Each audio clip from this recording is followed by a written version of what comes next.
Com licença. Oi? Eu que queria sentar na janela, mãe. Ai, Valentina, não, agora não. Não começa porque eu estou muito ocupada.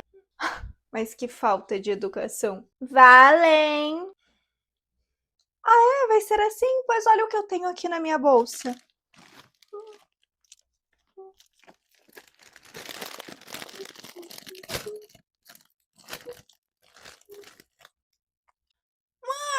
Mãe, eu quero bala.